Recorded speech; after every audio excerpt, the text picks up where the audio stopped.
Good afternoon. We are live here once again in Mexico Beach for another special report in this aftermath of Hurricane Michael. I'm News 13's Kelsey Peck with meteorologist Ross Whitley.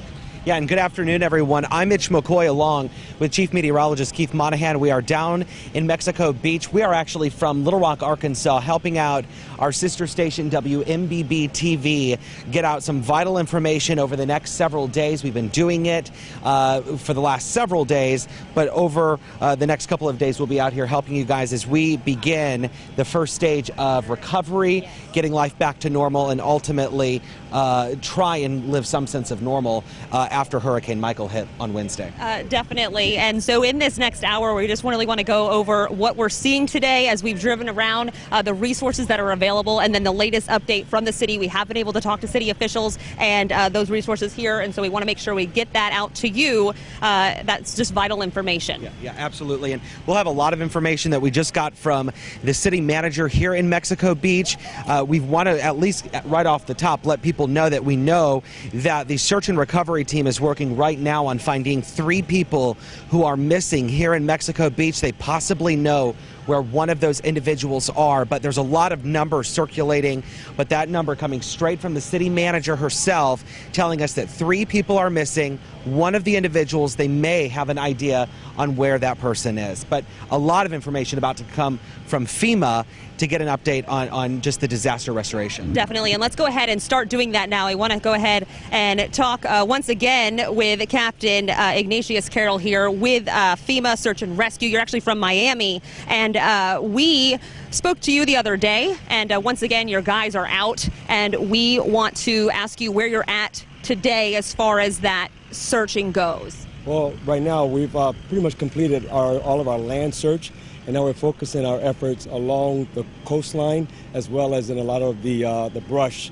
where we've noticed that a lot of vehicles, boats, and even some homes actually were washed inland into that wooded area. So now search teams are searching over there. We have some of our search dogs out there as well, and our ultimate goal is to place our hands on every piece of structure in this whole entire area. I see a lot of dogs out today, and is this kind of one of the last phases of this process? Well, that phase has always been part of the whole initial search and rescue process. But what we have is that we have special dogs for special needs. We have the search and rescue dogs, and then we have our human remain dogs that's able to allow us to tell whether or not a certain scent that we're smelling is something that may be some kind of a dead animal, or it could be a person. So right now, Captain, I know we still have 1 confirmed fatality. That's correct. As of now, we've only found 1 deceased person here. Okay. And so as we go over the next few days, what does your team continue to do? Well, like I was saying, besides just searching the coastline, we want to be able to, from our map that we have, be able to say that we have covered every area. We have investigated every pile, every house, whether it's demolished or it's still upright. We have been through every part of the city so that we can report that back to the local officials. Now, you have guys from all over, isn't that right? Yes, our South Florida team is made up of everybody from city of Miami as well as other departments in Broward County and West Palm as far up as Tampa. Wow. And I know it's really warm today, but I mean, I see these guys continuing to work. This is kind of like a round-the-clock operation. Oh yeah, we don't let the weather affect our operations here, so stay hydrated and continue working. Definitely. And maybe just tell me a little bit about kind of what you've been able to witness here. I know we've shown some of the images here, but you being from Miami, which I know is another place that has seen, their fair share of hurricanes, how does this maybe, maybe describe this area, and how does that maybe compare to other storms maybe you've worked? Well, obviously, devastation causes a lot of stress, a lot of problems, and people tend to not understand the proper way of dealing with it. But this community has provided a lot of appreciation to the search and rescue personnel, and we are providing them some hope, and they've told us that they plan to rebuild. They're not going to let this stop them.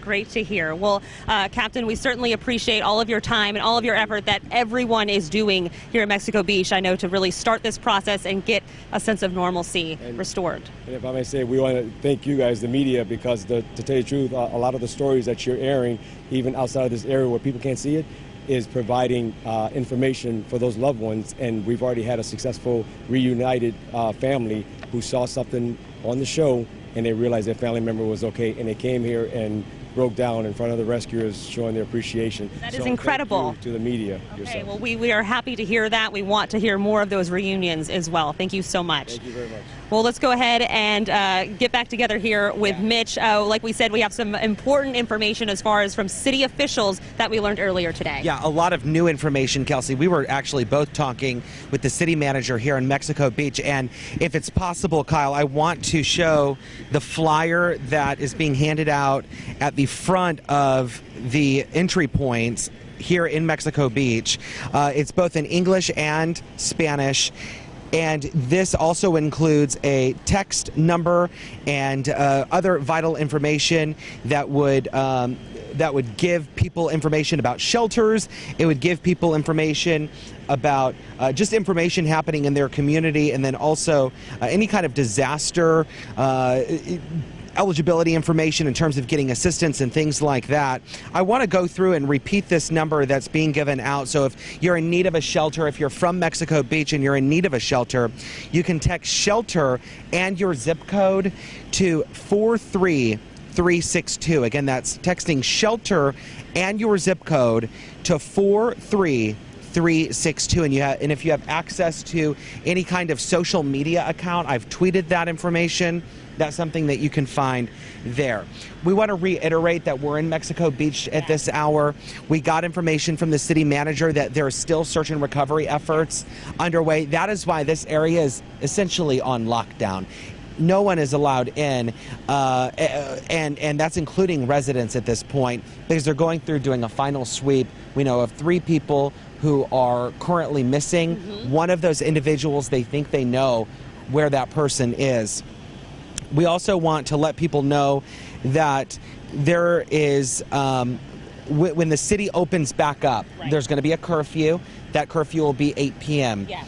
And you will need your Mexico Beach driver's license or some form of documentation that proves that you have business here, and that as soon as that search and recovery operation is complete, people here in in Mexico Beach will be allowed back in. And then they're going to be setting up certain areas where debris piles can be, but then other areas where you'd put hazardous chemicals. Yes, they want to be careful about that. So once they open up the city, they want you to have, again, that ID that says, hey, you're a property owner here, that you live here, can prove that, because they really want to, we want to keep visitors out. We only want to keep people that really call this place home in, so they can assess their property and maybe start cleaning up and taking care of that. We were also told, about 300 people stayed behind. But again, those search and rescue efforts are underway, and for the most part, most of those people accounted for at this time, which is good to hear. Right. And they're about to bring in a couple teams, which should really help with the process of this recovery. They got a crisis management team and a recovery team coming in. And what's really awesome about that is that they're going to bring with them communications. And so they're hoping that with those teams, they can establish someone that can actually start tweeting information and posting information on the Mexico Beach Facebook page more consistently, more frequently, because I know a lot of us rely on social media. Loved ones do. So once we can get those teams in, we're hoping they can disperse information a little bit better too. Absolutely. And we would like to also relay, just in terms of damage here in Mexico Beach, the city manager, she kind of has a pretty good idea of any kind of home and business that has damage.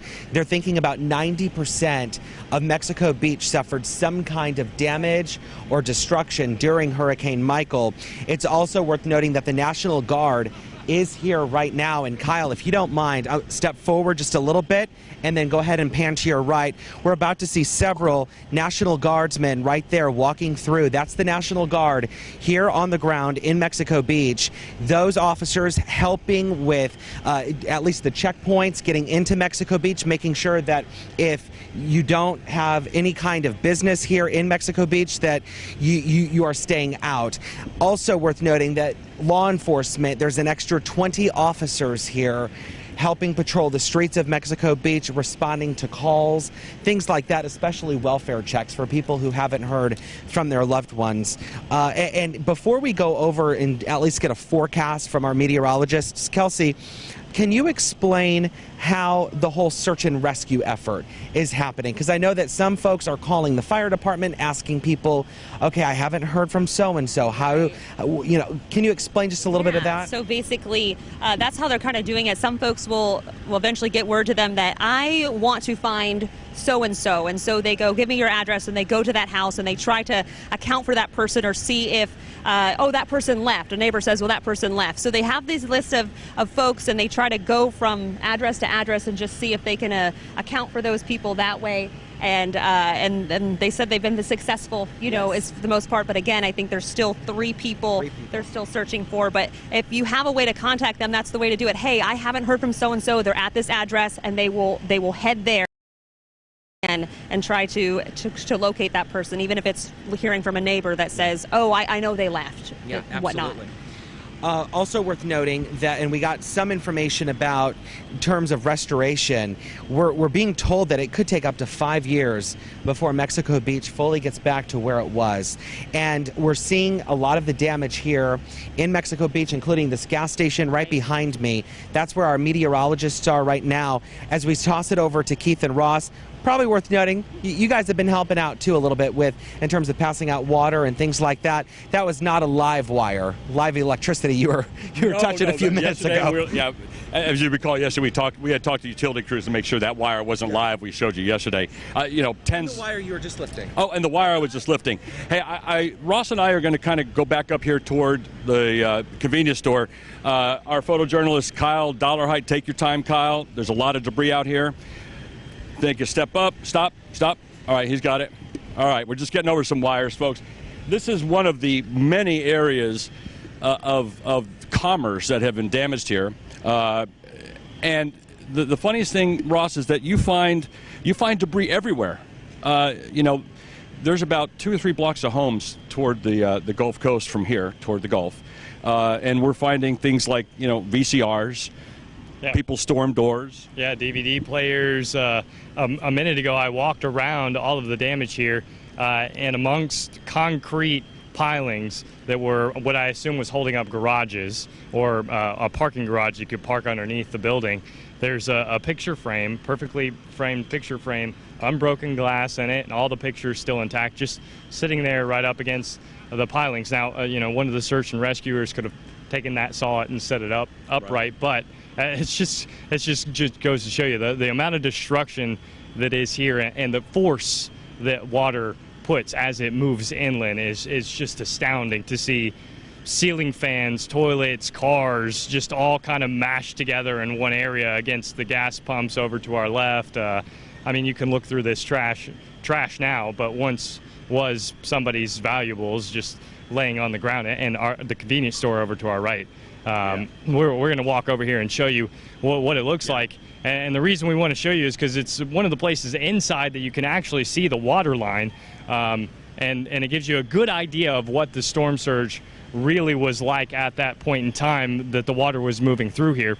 And as far as we can tell, looking over on to the far wall and to the shelves here, there's about a good 6 to 7 feet where that water line is, right against that cabinet that was holding beer. I guess the beer's still there, but the water line, about 6 to 7 feet, a good estimate here. And we're good, I don't know, probably 700-800 yards away from the water here. So my guess is that it's an easy 15 feet of storm surge moving through here, and probably closer to 17 feet. If you could measure it out perfectly, I would say that 17 feet is probably a really good guess, but 15 feet is definitely my guess anyways. We wanted to show this because this is something everybody in America is familiar with. We've all been at convenience stores. The city's goal, Mexico Beach's city's goal, is to get commerce up and running as quickly as possible. That's the first thing we got to do, is we got to get the services back for the people. Don't walk forward, Kyle. Walk to your right. Got a lot of debris right there. We're going to get back in the sun so we can get at least good lighting here. Mitch was talking about the city officials and how their plan is to get the U.S. Highway 98 corridor back up and running, to get power reestablished here. There are so many forces on the ground here. It's incredible. We were here just a couple of days ago with your morning meteorologist, that's Sam Lucy. No, she'd be the weekend meteorologist. You're the morning meteorologist. Sam Lucy from Channel 13. And the difference in the amount of resources here is incredible. The folks are getting help. There's a lot of work to do, Ross. This is total devastation. Yeah, and the only way this work gets done is if the weather stays like it is. Now, it's hot. You can see from Keith and I, we're both sweating pretty profusely, as well as everyone out here that's working, which is why the water that is just everywhere for everyone that's out here is good. But even more importantly is that really over this week, we're going to have some fairly nice weather. Now, it's warm today. It's going to be warm again tomorrow and even on Wednesday. Then we're going to have a little weak cold front come through, and we're looking roughly 20-30% chance of showers.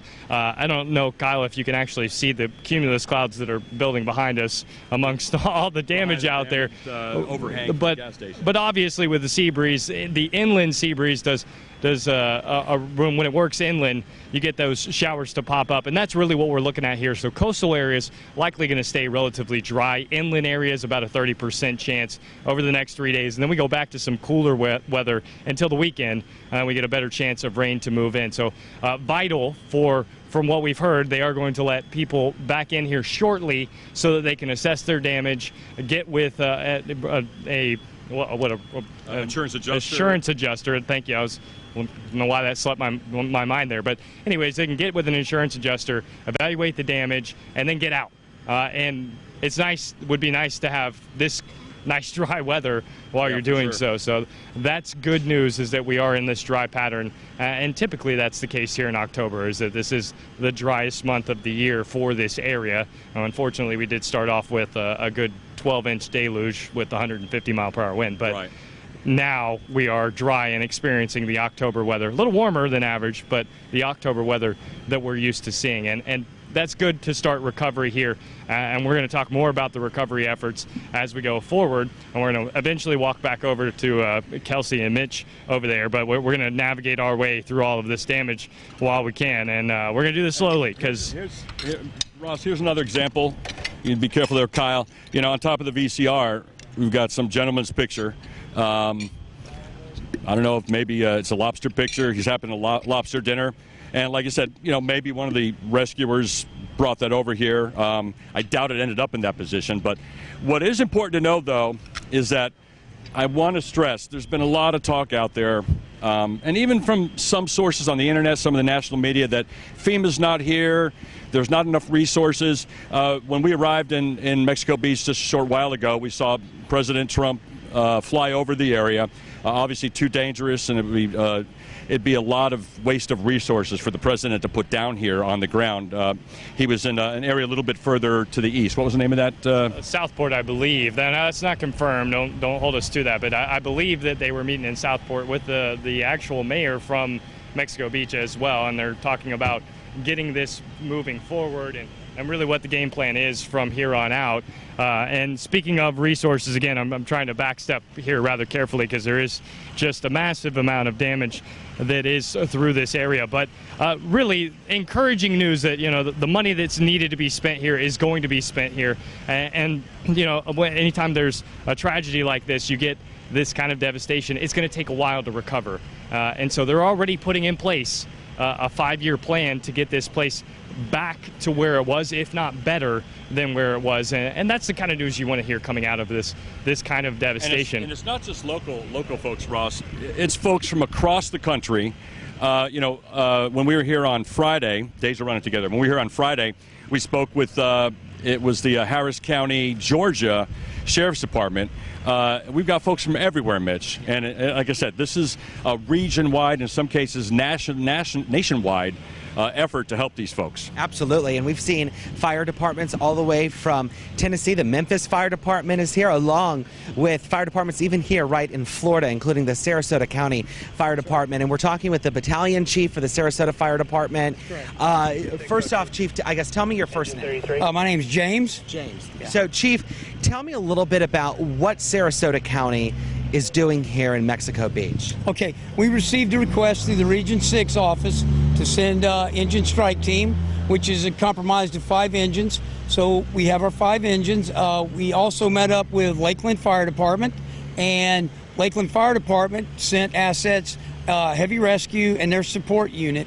Now our engine strike team is made up of not only Sarasota County engines, but we have the municipality of the City of Venice and the City of Northport back home in Sarasota County. Okay, and just to get an idea, Chief, of the equipment that's here right now, obviously you have one of your battalion chief trucks. That's like the boss's truck. That's correct. That's the command car. And then you have obviously a fire truck here as well, an engine truck. Correct. How many pieces of equipment like this do you have? Is it just these 2, or do you have more fire trucks out here as well? No, we have this engine, which is ALS capable. We have paramedics on it. And then we have engines stationed down here in the staging area. We've got 4 engines down there for a total of 5. A lot of resources being brought here to Mexico Beach from Sarasota County. Why come out to help in such a large scale in something like this? That's a great question. This is fellow Floridians in need. And, you know, you get here, and pictures do not do this justice. You really have to see this face to face. And we're here to support the Mexico Beach Fire Department. And we're here, if a fire breaks out, there's a lot of debris. We're going to have to get there quickly to knock it down. And that's why we have so many resources here. You're just a couple of weeks from retirement, as you mentioned. Yeah. This is something that will probably stick with you for the rest of your life. Absolutely. Can you speak, as your experience as a fire chief, where does this storm compare? Where does this disaster compare to others that you've responded to in your years of the fire service? That's a really great question. You know, in 2004 down in Florida, we had Hurricane Charlie that came into Charlotte County and then moved along the Peace River. And my mom and dad lost their house in that hurricane. And I will tell you right now, this is the #1 disaster I have ever seen personally. And you've been in the fire service how long? It's going on 36 years. Started right out of high school. Can you tell us the strike team? You know, that is something that I haven't heard from, at least in my, several years in the news business. What's a strike team? Okay, a strike team is 5 of the same type of apparatus with a leader and common communications.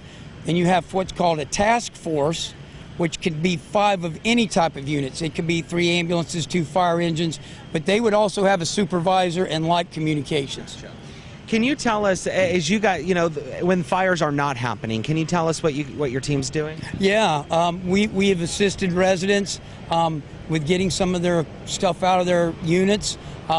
We've assisted law enforcement with some issues. And the thing is, as long as we're not fighting a fire, we can help anyone do anything as long as we can break away and go fight a fire if it breaks out.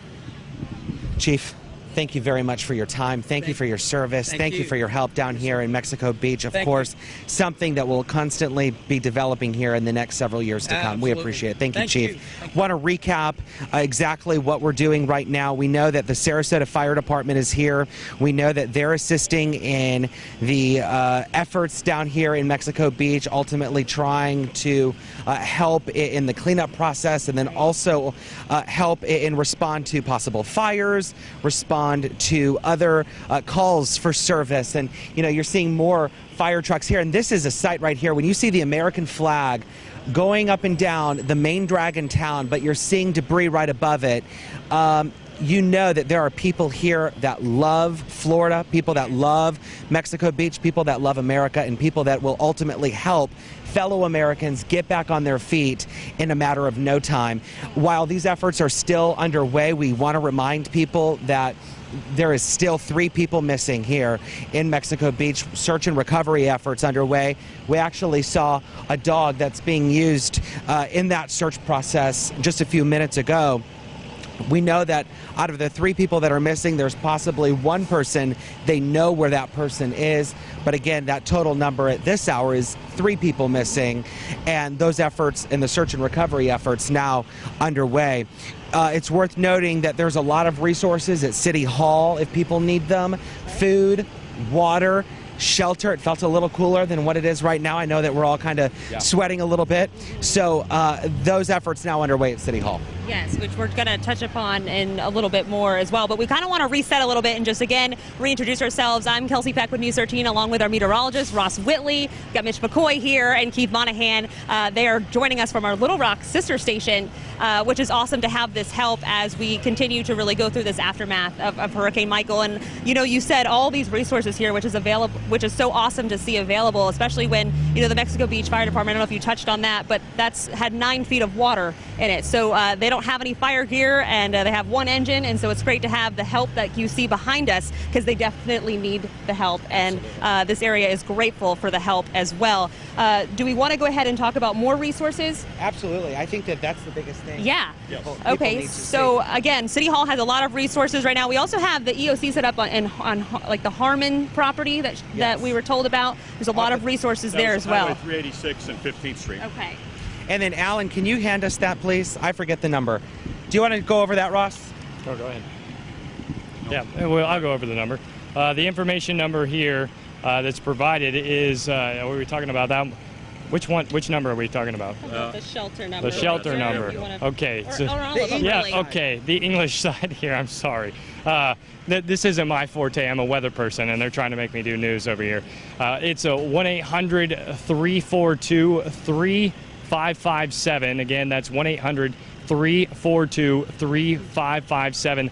That's the state assistant information line. Or if you have internet, you can go to floridadisaster.org and /info, and that'll give you the information on the state assistant information and where you can find all of the information that we just listed, where you can get help, and from that. Well, we're going to go now over to talk about a local that was here and the cleanup effort and really how we're going to recover from here. Yeah, let's go ahead and walk this way over to a woman here who's so kind enough to break away from the cleanup that she's doing right now. She's got a long road ahead of her.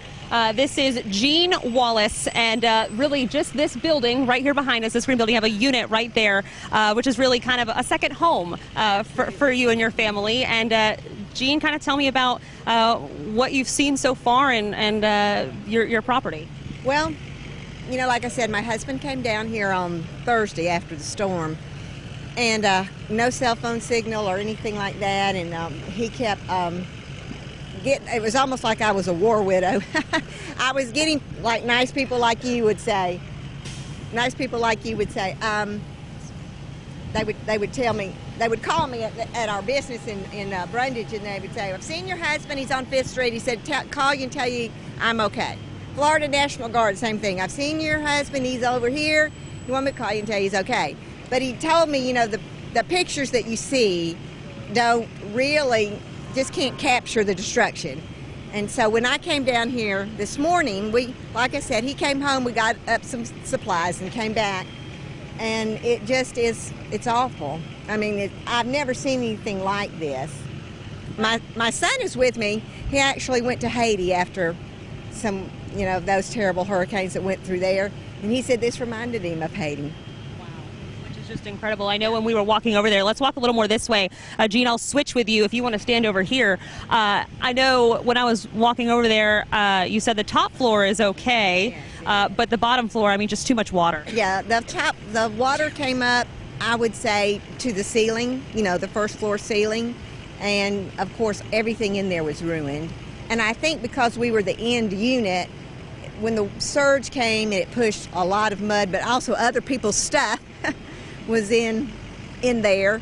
So, you know, what we have done is just cleared it all out, and I mean, just doing the best we can. Yeah. Just doing the best we can. Definitely. I mean, you call this place, you know, like your second home. I mean, We did. how does it feel to see it like this? Oh, it's awful. It's sickening. I mean, but I mean, it takes your breath away. But and yet at the same time, you know, there's nothing you can do except get in there and start cleaning it up. How do you move forward from here after the cleanup process? What do you want to? You know, this has just been a day-by-day thing with us.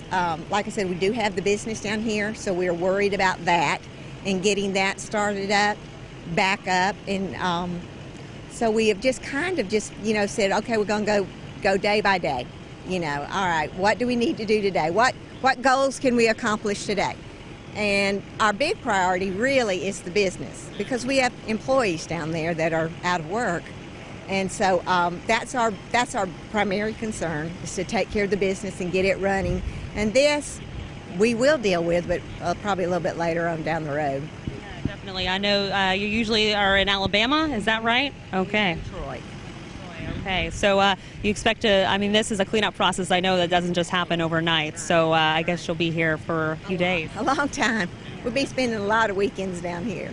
Definitely. Well, I'm so sorry to see the damage that you've experienced, and I know you're working really hard, and I really appreciate you just taking the time to steal away, because I know it's quite the process over there, and hope to, get these resources in and really see. I know Mexico Beach, they want to rebuild. They do.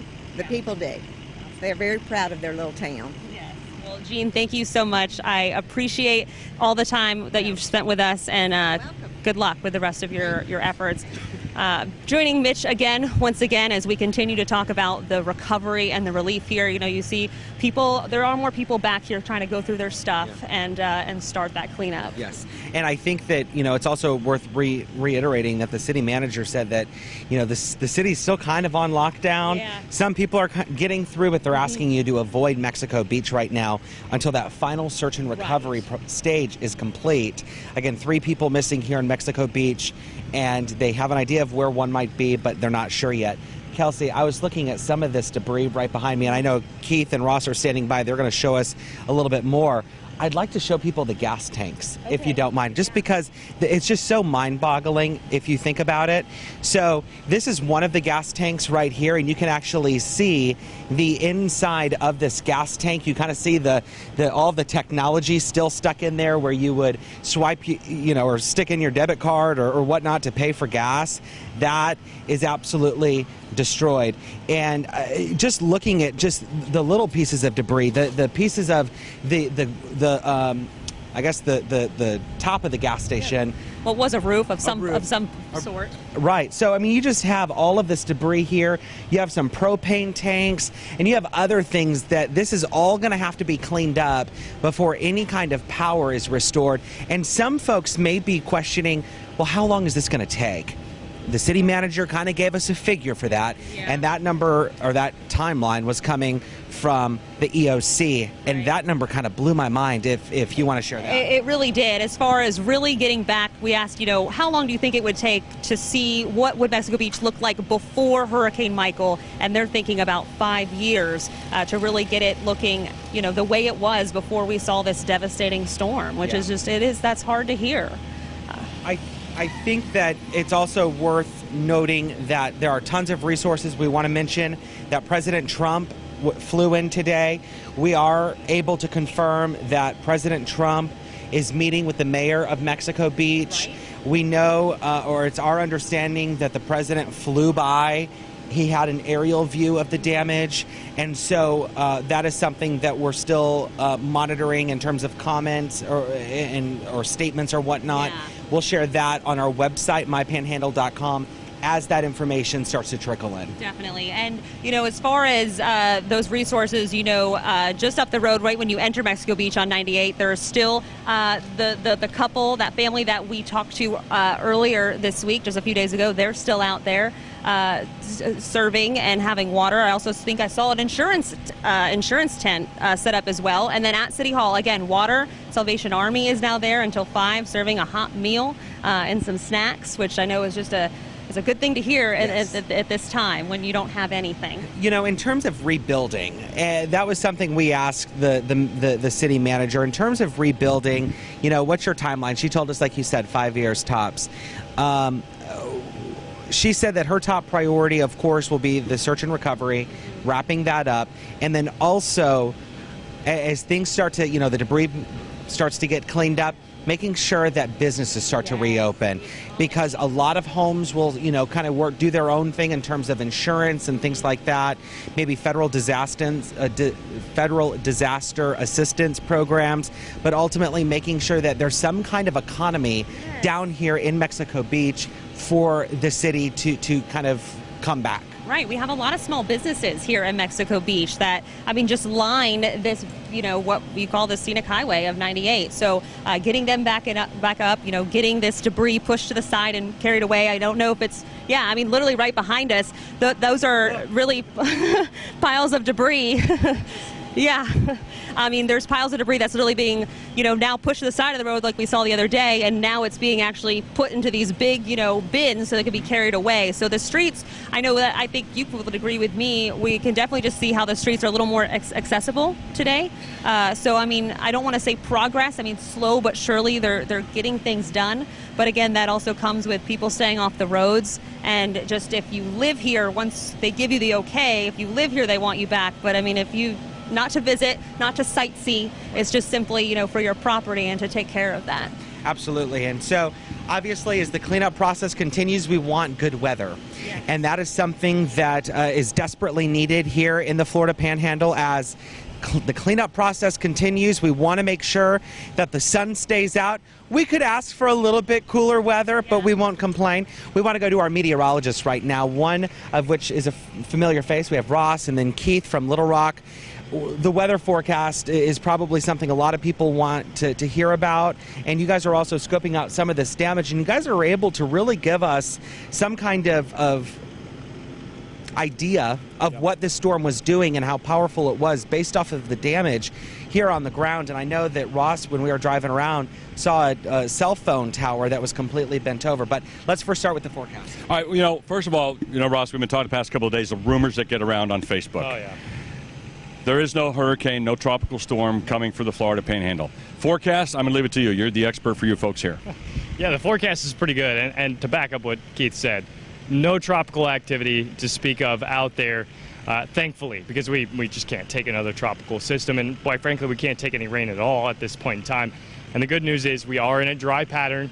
We just have sea breeze type of showers and storms ongoing, and they're going to be mainly inland over the next 3 days. So coastal areas affected the hardest by this storm should remain dry. Now, a 20% chance, which means that there is a chance that your community may see a light shower, but overall, we should remain dry over the next 5 days. Then as we go into this weekend, we get a better chance of rain, and then moving into next week, we get a bigger cold front to worry about, and that might bring some moisture out of the Gulf. So we'll have to keep an eye on that for you. But as far as we know right now, there is no tropical activity out there, none to speak of over the next 5 days. Certainly no development over the next 5 days. Beyond 7 days, and then we'll start to scope out whatever's out there and keep you abreast of whatever situation does develop from there. But right now, we're looking pretty good. And talking about the damage around here, Keith and I were talking about just what's kind of astounding across the area. Now, obviously, a lot of what you see here was done by storm surge, but there are things that we can point out that were definitely done by wind. And before we walk over to where we're going to go eventually, I'd like to show you where really the rooftop to our left. Now, that's about 50 feet off of the ground, and there's hurricane straps on all of those trusses that are up there, which means that it was not wind that peeled that off. It was material that was flying from the homes that are no longer present, which we're going to show you just a second when we walk over there. But the material got lifted off of the ground and flew at least 50 feet in the air to hit that roof, create enough of a hole to break those hurricane straps and lift that roof off. So that gives you just a peek of what the wind did on top of just the immense storm surge that we have through here. That's the other part of hurricanes, Ross. And folks that live along the coast know this. You've got the wind threat, and you've got the storm surge threat. We're going to kind of circle around back here, and if Kyle can, kind of zoom between us to get an idea of what we're looking at back here. If we can kind of focus on that palm tree. There used to be houses all the way up to that palm tree, and those houses at the front of this beach actually were destroyed, pushed into the homes that you see left standing. So there probably was another 6 or 8 units. Both Ross and I on our Facebook pages either have posted or will post videos. We did a walk around to kind of show the idea of the damage that was done close up. And you got vehicles that were pushed. These vehicles probably weren't parked here, Ross. I'm sure they were parked up the street or elsewhere in the community and ended up here because that storm surge came in rather quickly. It stayed up for, what would you say, 3-4 hours perhaps? Probably 3-4 hours. And then it receded, and then it just dropped everything in place. Obviously, a picture of utter devastation that was expected with this storm. This was a big storm coming in. Yeah, absolutely. We talked about really storm surge. The science behind storm surge is relatively well known, as that it really doesn't have to do with the core wind field. Now, obviously, as that intensifies, then you're going to get higher storm surge closer to that eye. But the overall storm surge is really done by relative motion of the hurricane and the strength of the hurricane over a longer duration. Right. So this thing rapidly intensified, which is why we're not talking about, you know, the 17 feet storm surge we have here well into the coast all the way through the Big Bend area back toward the peninsula area that you would have seen with something like Katrina. Now that brought in 20 foot. Actually, yeah, it had a much longer track over water. Right. And that allowed, and same with Hurricane Ike. Hurricane Ike made landfall as a Category 2 hurricane in southeast Texas while I was there. And people on Bolivar Peninsula experienced Category 5 storm surge of well over 25 to 30 feet. Yeah, and that has to do with the overall size of the hurricane and the relative motion of the hurricane, how long it stays strong. This is a smaller storm, so the biggest storm surge was right where we're standing and in a relatively small area. But again, as Keith said, well forecasted, a good 24, 48 hours ahead of time. The forecast was 7 to 14 feet. Now we got 15 to 17 feet. So that has to equate to really the overall rapid deepening that we saw as this thing moved toward the coast. That created that storm surge that we have here right near the eye wall, because obviously this was in the eye wall, and we were talking about the damage that we've seen, or the videos we've seen that were posted from Mexico Beach, mainly of GoPro videos, so somebody that wasn't here shooting the video. Right. It was somebody that had attached it to something. And the storm surge didn't just come in slowly, it came in rapidly, almost like a surge in a river, or what you would expect when you were talking about a tsunami. Right, I mean, we've all seen videos, I'm sure people have, in Japan of the tsunamis, basically like a boar tide or tidal bore going up a river. And that's the same thing that happens here, but on a much larger scale. Have you had trouble getting gas? Yeah, who hasn't had trouble getting gas? This morning, actually, I waited 30 minutes in line in Panama, well, really just outside of Panama City at PCB, out on the beach side. Took me 30 minutes to get gas, and it was premium only. So that's the kind of trouble it is getting gas. And we're not talking about just not having power and water. We're also talking about a gas shortage that is coming to this area, because really, everyone runs on gas, and you need that gas for the relief efforts, and we've got a lot of people here, thankfully, helping us with that relief effort. And even if you do have gas in the tanks, Mitch, if there's no electricity for the pumps to work, it's not going to do you any good. Right. So there's a lot of gas cans around. We carry 5 gallons in each of our vehicles. I just fueled up the satellite truck a few minutes ago to make sure to make sure that he can keep going and he can get us back. But you know, the gas lines have been a problem, and people have been waiting a long time, just like Ross. Absolutely. And speaking of some of the relief efforts in gas, we're actually going to bring you out to the main drag in town, which is 98. We saw some National Guard vehicles just a few moments ago packing up some gasoline tanks, and then ultimately taking some of those trucks and then moving them into some of the areas that desperately need help, including some of those checkpoints that are at both entrances to Mexico Beach. So as we see those gas tanks move in and out, we're also seeing a lot of water on these National Guard vehicles. But I want to show you guys, because we've been focused a lot on this gas station and then ultimately towards the bay, but I want to show you guys what it looks like out here on the main drag in town. And we have a lot of cable here, so we're moving cables as we go. Crystal's going to be able to actually help us a little bit in terms of just what things were like, and then ultimately what things are currently now. I want to point you to the upper floor of this condo building right here. We've been seeing people cleaning out parts of their condos and then ultimately throwing some of their personal items down to the ground as they are cleaning out their condos, probably throwing out a lot of there are things that were damaged during Hurricane Michael. There was something that Ross said in our vehicle, which I don't know if you actually weren't riding with in our car, but he was talking about some of the hurricane straps and how they were bent, saying that he thinks that maybe debris hit that at some point. that kind of shows you how powerful some of these winds were during Hurricane Michael.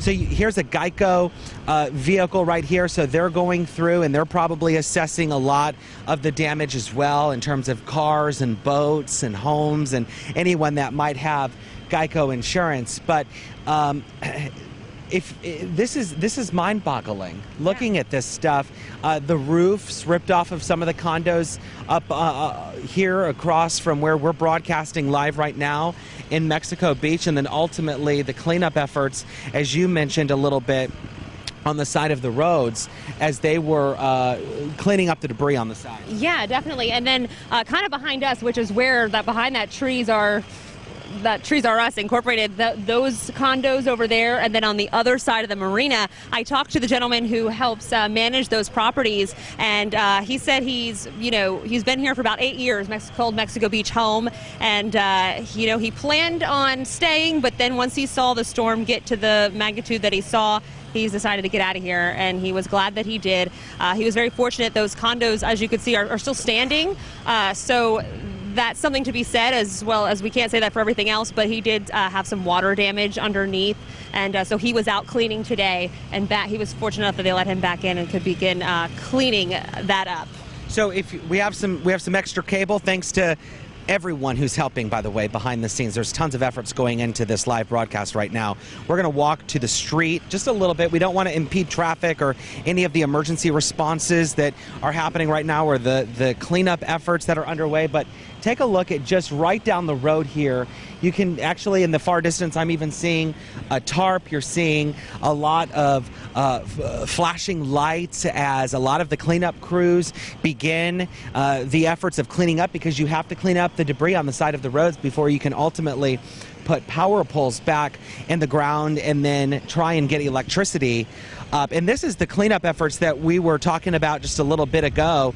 You have a man who is really controlling the machines that are cleaning up all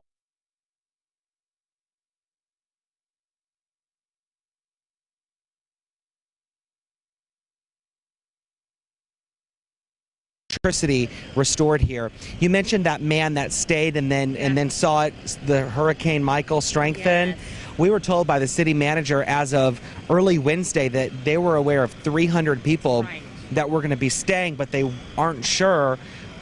Some of those people who left as the hurricane was ultimately strengthening. Right. I think a lot of people made those last-minute decisions. Yeah, so that is something that has really made the search and rescue or search and recovery process difficult over the last couple of days, because they are not sure of some of those numbers. So another challenging part, though, on that behalf too, is as you've seen some of this destruction, the gentleman that I talked to that owns that other property over there, there's actually 2 houses that were once, here on this coastline in his parking lot. So that just goes to speak volumes too, that you have these addresses and you have these homes that were once standing somewhere else, and now they're in another area of town, and so that messes with the addresses and messes kind of where they're looking for people, and that was one of the challenges they had mentioned. Yeah, what's also interesting, and we can't see it from here, and it's over by City Hall. You know exactly what I'm talking about. There's actually 2 homes in the road. Slightly, they've been pushed out, so you can still kind of drive through on 98, but there are homes in the road, and I'm hearing sirens. I want to make sure we're staying out of the way for folks. We have a couple of looks like first responders that are going to be coming through here. This is Motorola. They're probably trying to get cell phone service back on.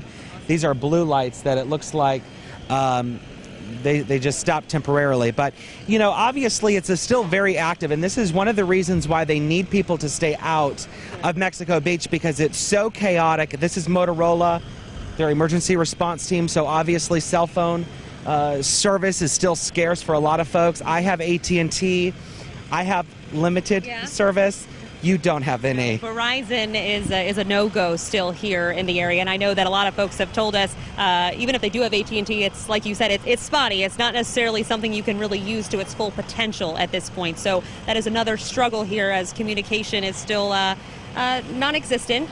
But again, with those recovery teams they talked about coming in, that crisis team and that recovery team that the city manager was telling us about, they're hoping that that can kind of establish some more communication, because they'll have access, or like they'll have the better access to getting the information out on the Facebook page and the Twitter and all that social media. Real quick, Mitch, if I can, I want to mention that thank you sign right behind us on that condo, which I think is just really heartwarming to see that Mexico Beach is just so thankful for everyone here that's helping. And they're, again, first responders from so many different areas of Florida, as far as, you've got South Florida, but then you have people as, north of Alabama, and I think even Missouri, we've seen. So I think that's really touching to see that, they're thanking people for being here, because everyone is working around the clock and taking their time to be out here.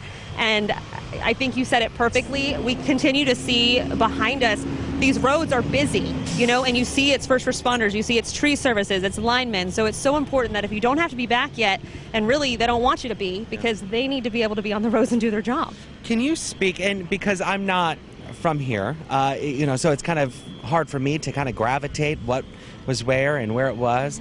Can you speak to some of the landmarks that you've seen that were here before Hurricane Michael, and then now after? There's not many I've heard as I'm talking to people. You have certain things like the El Governor Motel, which as you drive in, it's still standing, I will say that, but there is so much damage to it. So there will be a lot of work to be done. It's missing some of the letters. It's just, there's also, the Driftwood Inn, which is a very popular little, inn, and that is something that when you drive by it, it's very heartbreaking. They were cleaning it out today.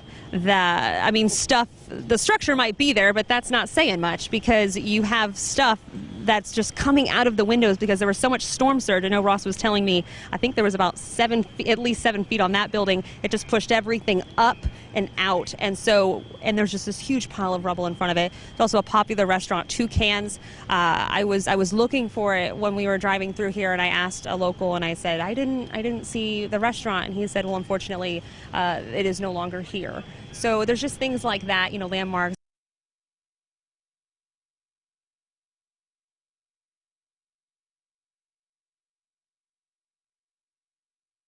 Build, and they're going to do that. And a lot of people we've spoken to says they will rebuild. We've seen signs that says we will rebuild Mexico Beach. So they're going to do it. It's just going to be a bit of a process. What's kind of an eerie feeling for me, and I've been hearing it, and our producer Alan pointed it out on the first day we arrived here. It's the fire alarms that are still going off. I agree with that. You still hear the fire alarms going off in the condos right behind us. And it's really wherever we go, we're hearing those fire alarms that are going off that probably started sounding as soon as the power went out when Hurricane Michael first made landfall. Right. I know you do hear them. It just kind of goes to show, I think it kind of just, that sense of emergency, and there still is kind of that aftermath emergency that's going on right now. But we do have a lot of people here to help, and I think it's great to see that when the roads are busy with all these different agencies that are here. And we have more resources coming in here. Kyle, immediately to your left, this is firefighters. We've seen firefighters, we've seen law enforcement, we've seen, in terms of the search and recovery process, we've seen those people, including animals, dogs specifically, that help in the process of finding human life, or sadly, finding bodies. And that's going to be something that a lot of these folks may have to deal with.